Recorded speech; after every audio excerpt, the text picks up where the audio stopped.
Okay guys, so we are going to achieve the lazy loading in our application by loading dynamically our containers, because our containers is our modules. So let's go to the navigation container where we defined our routes in the routing section. So let's go to the navigation container and the navigation component. So these are our modules over here.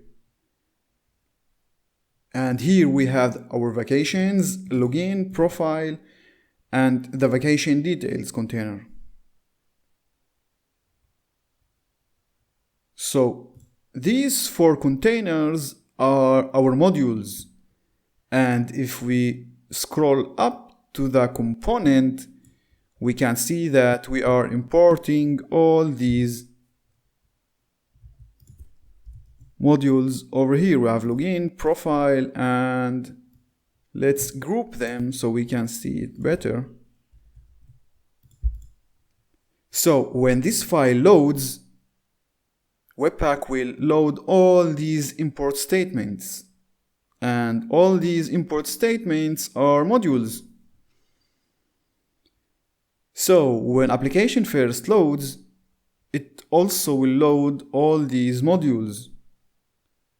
So first of all, in order to load each these module dynamically, we first of all need to remove them from here. So now when this component loads, we will not import these modules. So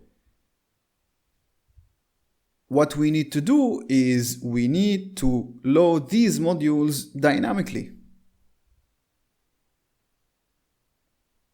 And we can achieve that by the dynamic import statement. And let's see how we can do this. So each of the container over here is a module. And this module over here can be imported dynamically by passing an import callback.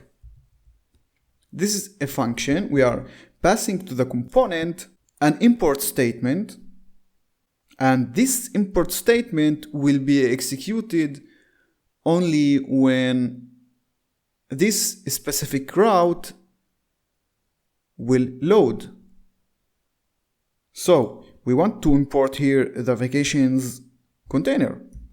So our vacations container can be found in containers, and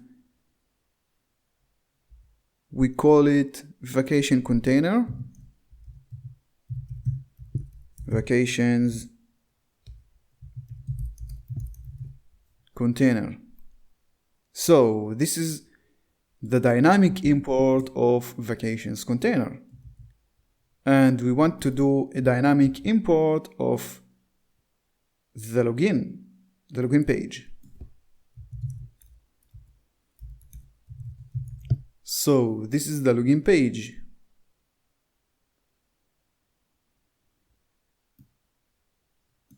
And we want to make this for the profile.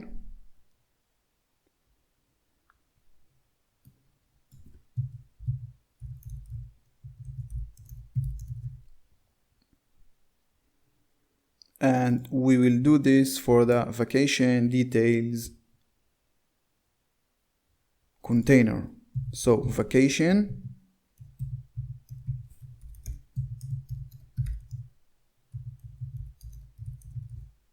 details container. So let's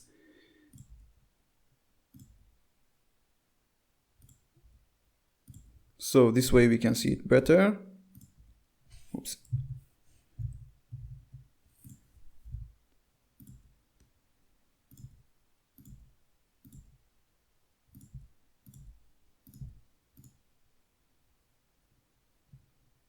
Okay, So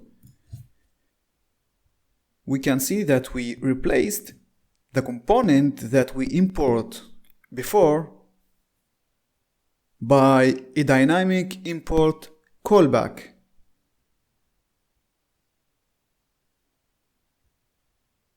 So we have a very basic assumption over here. This dynamic import, when it will be executed, it should return in its default export a React component.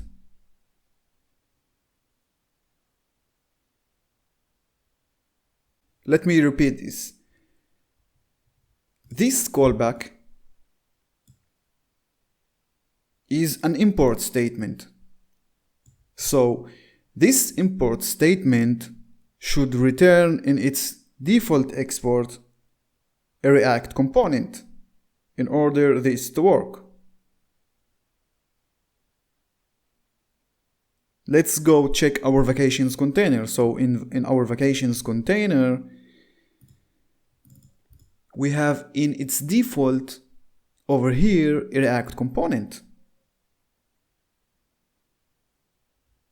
So that's how we structured all our containers. So this is a very important, because if it's not a default, it will not work. And we can see that in the import statements above, we don't see our modules. So when this file will load, there is no import statements of our other modules. Only when the specific route will be executed, this callback will be executed and this module will be imported over here. So this is the dynamic import. So if we go to the module methods documentation in Webpack and you scroll to the dynamic expression in import, we can see that along with the import statement, we can pass another options.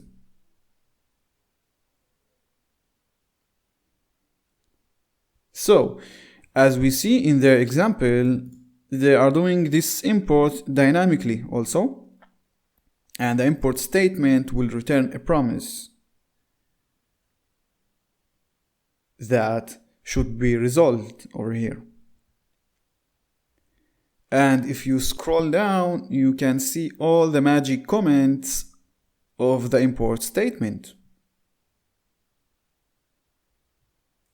So inside the import function, we can pass options like this. In this convention, it's like a comment. So here you define the property, and on the right side is the value. So there's a lot of comments, and we are going to use only the Webpack chunk name. And I will explain what is the Webpack chunk name. The Webpack chunk name is the name for the new chunk. And what I mean is, for every dynamic import statement, we can import the module dynamically, and also we can provide the module a name. So in the next video, we are going to provide names to our modules, and we can see how our output will be affected from our provided names.